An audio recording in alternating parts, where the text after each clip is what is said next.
ನಮಸ್ಕಾರ, ಎಲ್ಲರಿಗೂ ಕನ್ನಡತಿ ಅಡುಗೆ ಚಾನಲ್ಗೆ ಸ್ವಾಗತ. ಇವತ್ತು ನಾನೊಂದು ಹೊಸ ಥರದ ಬ್ರೇಕ್ಫಾಸ್ಟ್ ರೆಸಿಪಿಯನ್ನು ಮಾಡಿ ತೋರಿಸ್ತಾ ಇದ್ದೀನಿ. ಇದನ್ನು ನೀವು ಈವ್ನಿಂಗ್ ಸ್ನ್ಯಾಕ್ಸ್ಗೂ ಮಾಡಿಕೊಡ್ಬೋದು, ಮಕ್ಕಳಿಗೆ ಲಂಚ್ ಬಾಕ್ಸಲ್ಲಿ ಕೂಡ ಹಾಕಿಕೊಡ್ಬೋದು. ತುಂಬಾ ಟೇಸ್ಟಿ ಮತ್ತು ಹೆಲ್ದಿಯಾಗಿರುವಂಥ ರೆಸಿಪಿ. ಇದಕ್ಕೆ ಯೂಸ್ ಮಾಡೋ ಇಂಗ್ರೀಡಿಯೆಂಟ್ಸ್ ಅಂತೂ ನಿಮ್ಮ ಕಿಚನ್ದಾಗ ಇದ್ದೇ ಇರ್ತಾವ್ರಿ. ಇದು ಮಕ್ಕಳಿಗೆ ಅಷ್ಟೇ ಅಲ್ಲ, ದೊಡ್ಡವ್ರಿಗೂ ಇಷ್ಟ ಆಗ್ತದೆ ರೀ. ಈ ಒಂದು ಪಾತ್ರೆಗೆ ಒಂದು ಬಟ್ಲಾಗಷ್ಟು ನಾನು ಸೋಸ್ ಇಟ್ಕೊಂಡಿರುವಂಥ ಗೋಧಿ ಹಿಟ್ಟನ್ನು ತೊಗೊಂಡಿದ್ದೀನಿ.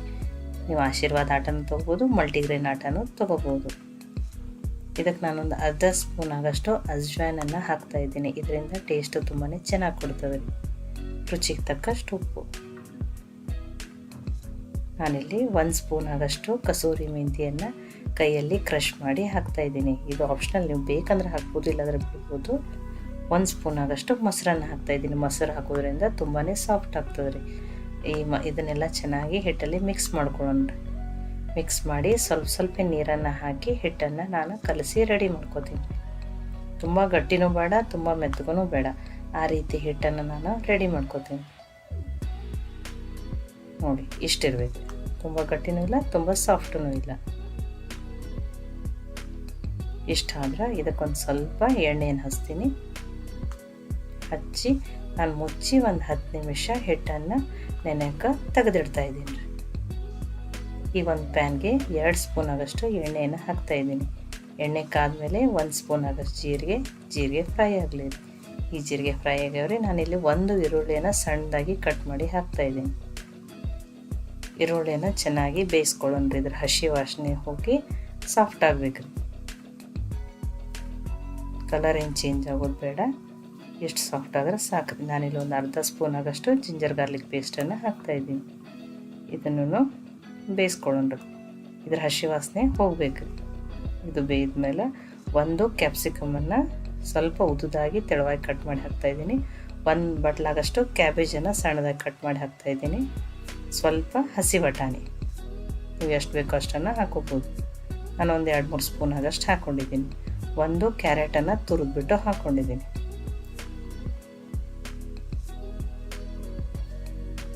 ಇದಕ್ಕೊಂದು ಸ್ವಲ್ಪ ರುಚಿಗೆ ತಕ್ಕಷ್ಟು ಉಪ್ಪು ಹಾಕ್ಕೊಂಡ್ರಿ. ಉಪ್ಪು ಹಾಕೋದ್ರಿಂದ, ಉಪ್ಪು ಹಾಕಿ ಮಿಕ್ಸ್ ಮಾಡೋದ್ರಿಂದ ವೆಜಿಟೇಬಲ್ಸು ಬೇಗನೆ ಸಾಫ್ಟ್ ಆಗ್ತಾವ್ರಿ. ಈಗ ಇದು ಚೆನ್ನಾಗಿ ಮಿಕ್ಸ್ ಆಗಿದ್ರಿ ಉಪ್ಪಿನ ಜೊತೆ. ಇದನ್ನು ಲೋ ಫ್ಲೇಮಲ್ಲೇ ಮುಚ್ಚಿ ಒಂದು 5 ನಿಮಿಷ ಬೇಯಿಸ್ತೀನಿ ರೀ. ನೋಡಿ, 5 ನಿಮಿಷ ಆದಮೇಲೆ ವೆಜಿಟೇಬಲ್ಸು ಸಾಫ್ಟ್ ಆಗ್ಯಾವ್ರಿ. ಇವಾಗ ಮತ್ತೆ ಬೇರೆ ಯಾವ ವೆಜಿಟೇಬಲ್ಸ್ ಬೇಕಂದ್ರೆ ನೀವು ಆ್ಯಡ್ ಮಾಡ್ಬೋದು. ನಾನು ಇದಕ್ಕೊಂದು ಸ್ವಲ್ಪ ಮಸಾಲೆಗೆ ಅರ್ಧ ಸ್ಪೂನ್ ಆಗಷ್ಟು ಅರಿಶಿಣ, 1 ಸ್ಪೂನ್ ಆಗಷ್ಟು ರೆಡ್ ಚಿಲ್ಲಿ ಪೌಡ್ರ್, ಖಾರ ನೀವು ನೋಡಿಕೊಂಡು ಹಾಕೋರಿ. 1 ಸ್ಪೂನ್ ಆಗಷ್ಟು ಗರಂ ಮಸಾಲೆ ಹಾಕ್ತಾಯಿದ್ದೀನಿ. ನೀವು ಕಿಚನ್ ಕಿಂಗ್ ಮಸಾಲೆನೂ ಹಾಕ್ಬೋದು, ಪಾವ್ ಭಾಜಿ ಮಸಾಲೆನೂ ಹಾಕ್ಬೋದು. ಅರ್ಧ ಸ್ಪೂನ್ ಆಗಷ್ಟು ನಾನಿಲ್ಲಿ ಆಮ್ಚೂರ್ ಪೌಡ್ರನ್ನು ಹಾಕ್ತಾಯಿದ್ದೀನಿ. ನೀವು ಚಾಟ್ ಮಸಾಲೆನೂ ಹಾಕ್ಬೋದು, ಅಥವಾ 1 ಸ್ಪೂನ್ ಆಗಷ್ಟು ನಿಂಬೆ ರಸನಾದ್ರೂ ಹಾಕಿನೂ ನಡೀತೈತಿ. ಈ ಮಸಾಲೆಗಳನ್ನು ಲೋ ಫ್ಲೇಮಲ್ಲಿ ಇಟ್ಟನೆ ಬೇಯಿಸ್ಕೊಳ್ಳೋಣ. ಮಸಾಲೆ ಎಷ್ಟು ಚೆನ್ನಾಗಿ ಬೇಯ್ತಾವಲ್ರಿ, ಇದರ ಸ್ಟಫಿಂಗ್ ಟೇಸ್ಟ್ ತುಂಬಾ ಚೆನ್ನಾಗಿ ಕೊಡ್ತದೆ ರೀ. ಇಲ್ಲಿ ನಾನು ಬೈಂಡಿಂಗ್ ಸಲುವಾಗಿ 1 ಸ್ಪೂನ್ ಆಗಷ್ಟು ಕಡಲೆ ಹಿಟ್ಟನ್ನು ಹಾಕ್ತಾಯಿದ್ದೀನಿ. ಕಡಲೆ ಹಿಟ್ಟು ಅಥವಾ ಕಡಲೆಬೇಳೆ ಹಿಟ್ಟು. ಇದನ್ನು ಈಗ ಮಿಕ್ಸ್ ಮಾಡೋಣ್ರಿ. ಲೋ ಫ್ಲೇಮಲ್ಲಿ ಇಟ್ಟನೆ ಇದನ್ನು ಬೇಯಿಸ್ಕೊಳ್ಳೋಣ್ರಿ.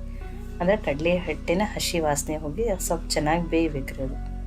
ನಾನಿಲ್ಲಿ 1 ನಿಮಿಷ ಆಗಷ್ಟೇ ಬೇಯಿಸ್ಕೊಂಡಿದ್ದೀನಿ.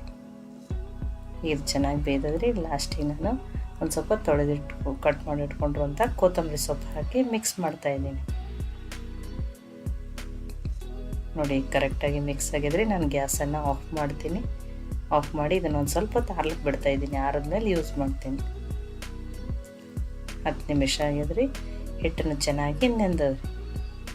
ಇನ್ನೊಂದು ಸ್ವಲ್ಪ ನಾನು ಕೈಯಿಂದ ಈ ಥರ ನಾದ್ಕೋತಾ ಇದ್ದೀನಿ. ಅಂದರೆ ಹಿಟ್ಟು ಇನ್ನೊಂದು ಸ್ವಲ್ಪ ತುಂಬಾ ಸಾಫ್ಟ್ ಆಗ್ತೈತ್ರಿ. ನೋಡಿ, ಸಾಫ್ಟಾಗಿ ಚೆನ್ನಾಗಿ ನೆನೆದನು ರೆಡಿ ಆಗಿದ್ರಿ ಹಿಟ್ಟು. ಈಗ ನೋಡಿ, ನಾನು ಗ್ಯಾಸ್ ಕಟ್ಟಿ ಕ್ಲೀನ್ ಇರೋದ್ರಿಂದ ಇಲ್ಲೇ ನಿಮಗೆ ಒಂದು ಸ್ವಲ್ಪ ಈ ರೀತಿ ಉಳ್ಳಿಗಳನ್ನು ಮಾಡ್ಕೋತಾ ಇದ್ದೀನಿ. ನಿಮ್ಗೆ ಎಷ್ಟು ಬೇಕೋ ಆ ಸೈಜ್ದು ಸ್ವಲ್ಪ ಕೈಗೆ ಎಣ್ಣೆ ಹಚ್ಕೋತೀನಿ ರೀ. ನೀವು ಇದ್ರ ಮೇಲೇನೂ ನಡ್ಸ್ಕೋಬೋದು. ನೋಡಿ, ಇಷ್ಟಿಷ್ಟೇ ಸಣ್ಣ ತೊಗೋಬೇಕ್ರಿ ಹಿಟ್ಟು. ತುಂಬಾ ಏನು ತೊಗೊಳೋದು ಬೇಡ. ಇಷ್ಟಿಷ್ಟು ತೊಗೊಂಡ್ರೆ ಸಾಕು. ನಾನು ಎಲ್ಲವನ್ನು ಒಮ್ಮೆಲೆ ರೆಡಿ ಮಾಡಿ ಇಟ್ಕೋತಾ ಇದ್ದೀನಿ. ನೋಡಿ, ನಾನು ಚಪಾತಿ ಮಾಡೋ ಲಟ್ಸೋದ್ರ ಮೇಲೆ ಚಪಾತಿ ತಗೊಂಡಿದ್ದೀನಿ. ಅದ್ರ ಮೇಲೆ ನಿಮಗೆ ಲಟ್ಟಿಸಿ ತೋರಿಸ್ತಾ ಇದ್ದೀನಿ. ನೀವು ಕಲ್ ಮೇಲೆ ಡೈರೆಕ್ಟ್ ಲಟ್ಸ್ಕೋಬೋದು. ಸ್ವಲ್ಪನೇ ಎಣ್ಣೆ ಹಚ್ಚಿದ್ದೀನಿ. ಎಣ್ಣೆ ಹಚ್ಚಿ ತೆಳುವಾಗಿ ಲಟ್ಟಿಸ್ತೀನಿ ರೀ. ತುಂಬ ಎಲೆ ತಪ್ಪಿದ್ರೂ ತಿನ್ನೋಕೆ ಟೇಸ್ಟ್ ಚೆನ್ನಾಗತ್ತಲ್ಲ. ನೋಡಿ ತೋರಿಸ್ತಾ ಇದ್ದೀನಿ. ನೋಡಿ ತೆಳುವಾಗಿಯೇ ಲಟ್ಸ್ಕೊಂಡಿದ್ದೀನಿ. ಇದಕ್ಕೆ ಈಗ ಸ್ಟಫಿಂಗ್ ಆರ್ಯದ್ರಿ ನಾನು ಇದ್ರೊಳಗೆ ಹಾಕಿಟ್ಕೊಂಡಿದ್ದೆ. ಈಗ ಎಲೆ ಎಷ್ಟದಲ್ಲ ಅಷ್ಟು ನೋಡಿಕೊಂಡು ನೀವು ಒಳಗಡೆ ಸ್ಟಫಿಂಗನ್ನು ಹಾಕಿರಿ. ಇದರಲ್ಲಿ ನೀವು ಸ್ವಲ್ಪ ನೀರು ಹಾಕಿದ್ರು ಟೇಸ್ಟ್ ಅದನ್ನು ಚೆನ್ನಾಗಿ ಕೊಡ್ತದೆ. ಇದನ್ನು ದಂಡಿಯಿಂದ ಈ ಎಲೆಗಳನ್ನು ಈ ಥರ ಮಡ್ಚ್ಕೊಳ್ಳೋಣ. ಈ ಮೋದಕ ಮಾಡ್ತೀವಲ್ಲ ಆ ಥರ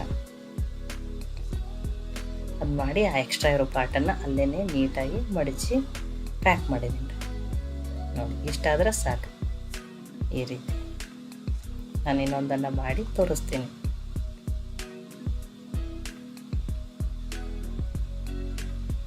ನೋಡಿ ವೆಜಿಟೇಬಲ್ಸ್ ಈ ರೀತಿ ಇರೋದ್ರಿಂದ ಎಲ್ಲ ಯಾವ ವೆಜಿಟೇಬಲ್ಸ್ ಯಾರು ತಿನ್ನಲ್ಲೋ ಅವ್ರಿಗಂತೂ ಇದು ತುಂಬಾ ಹೆಲ್ದಿಯಾಗಿ ಮತ್ತು ಯೂಸ್ಫುಲ್ ಇರುವಂಥ ರೆಸಿಪಿ. ಮಕ್ಕಳಂತೂ ವೆಜಿಟೇಬಲ್ಸ್ ತಿನ್ನೋಕೆ ಬೇಡತ್ತಿರ್ತಾರೆ. ಈ ಥರ ಮಾಡಿಕೊಟ್ರೆ ಮಕ್ಕಳು ಅಷ್ಟೇ ಅಲ್ಲ ದೊಡ್ಡವ್ರಿಗೂ ಇಷ್ಟ ಆಗುತ್ತೆ. ನೋಡಿ ನಾನು ಎಲ್ಲನೂ ಒಮ್ಮೆಲೇ ರೆಡಿ ಮಾಡಿ ಇಟ್ಕೊಂಡಿದ್ದೀನಿ. ನೋಡಿ ನೀಟಾಗಿ ಪ್ಯಾಕ್ ಮಾಡ್ಕೋಬೇಕಷ್ಟೇ. ನೋಡಿ ನೀವು ಅದನ್ನು ನಾನಿಲ್ಲಿ ಶಾಲೋ ಫ್ರೈ ಮಾಡ್ತಾಯಿದ್ದೀನಿ. ನೀವು ಡೀಪ್ ಫ್ರೈ ಮಾಡ್ಕೊಂಡು ತಿನ್ಬೋದು. ಈಗ 2 ಸ್ಪೂನ್ ಆಗೋಷ್ಟು ಒಂದು ಪ್ಯಾನ್ಗೆ ಎಣ್ಣೆ ಹಾಕಿದ್ದೀನಿ. ಆ ಎಣ್ಣೆನ ನೀಟಾಗಿ ಸ್ಪ್ರೆಡ್ ಮಾಡಿಕೊಂಡು ಇವನ್ನ ಬೇಯಿಸ್ಕೊಳ್ಳೋಣ. ಮೀಡಿಯಮ್ ಫ್ಲೇಮಲ್ಲಿ ಇಟ್ಟನೆ ಬೇಯಿಸೋಣ. ನೋಡಿ ತಿರುತ್ತಾ ಇದ್ದೀನಿ ನಾನು. ಒಂದು ಸೈಡ್ ಬೇಯ್ದವ್ರಿ. ನೀಟಾಗಿ ಎಲ್ಲ ಸೈಡ್ನಿಂದ ಚೆನ್ನಾಗಿ ಬೇಯಿಸ್ಕೊಳ್ಳ್ರಿ. ಮೇಲೆ ಕೆಳಗಡೆ ಬೇಯ್ದ್ರೂ ಸೈಡನ್ನು ನೀಟಾಗಿ ಬೇಯಿಸ್ಕೊಳ್ಳಿ. ನೋಡಿ ಈ ಥರ ಕೆಂಪು ಆಗೋವರೆಗೂ ಬೇಯಿಸ್ಕೊಂಡಿದ್ದೆ ಅಂದರೆ ಮೇಲೆ ಲೇಯರ್ ಈ ರೀತಿ ಆಗೋದ್ರಿಂದ ಕ್ರಿಸ್ಪಿನೂ ಆಗಿರ್ತದೆ. ನೋಡಿ ಕರೆಕ್ಟಾಗಿ ಬೇಯ್ದದ್ರಿ. ಇದು ಮೇಲೆ ಲೇಯರಿಂದ ಕ್ರಿಸ್ಪಿನ ಆಗಿರ್ತದೆ ರೀ. ಒಳಗೆ ಸ್ಟಫಿಂಗನ್ನು ಚೆನ್ನಾಗಿ ಟೇಸ್ಟ್ ಕೊಡ್ತದೆ. ಈಗ ಒಂದು ಪ್ಲೇಟಿಗೆ ಹಾಕ್ಕೊಂಡು ಇಟ್ಕೊತಾ ಇದ್ದೀನಿ. ನೋಡಿ ಬಿಸಿ ಬಿಸಿ ಇದನ್ನು ಬ್ರೇಕ್ಫಾಸ್ಟು ಹತ್ತಿರೋ, ಈವ್ನಿಂಗ್ ಸ್ನ್ಯಾಕ್ಸ್ ಹತ್ತಿರೋ, ಟೀ ಟೈಮ್ ಸ್ನ್ಯಾಕ್ಸ್ ಹತ್ತಿರೋ ಇದು ರೆಡಿ ಆಗಿದೆ ರೀ. ಇದನ್ನು ನೀವು ಕಿಚಪ್ ಜೊತೆನೂ ತಿನ್ಬೋದು, ಹಾಗೇನೂ ತಿನ್ಬೋದು. ಈ ರೆಸಿಪಿ ನಿಮ್ಗೆ ಇಷ್ಟ ಆಗಿತ್ತಂದ್ರೆ ಲೈಕ್ ಮಾಡಿ, ಶೇರ್ ಮಾಡಿ, ಕಮೆಂಟ್ ಮಾಡಿರಿ. ಇದನ್ನು ನೀವು ಖಂಡಿತ ಟ್ರೈ ಮಾಡಿರಿ. ಮತ್ತೆ ಒಳ್ಳೆ ರೆಸಿಪಿ ಜೊತೆ ಸಿಗೋಣ. ಎಲ್ಲರಿಗೂ ಧನ್ಯವಾದಗಳು. ಕನ್ನಡತಿ ಅಡುಗೆ ಚಾನಲನ್ನು ಸಬ್ಸ್ಕ್ರೈಬ್ ಮಾಡಿ, ಬೆಲ್ ಐಕಾನ್ ಪ್ರೆಸ್ ಮಾಡಿರಿ.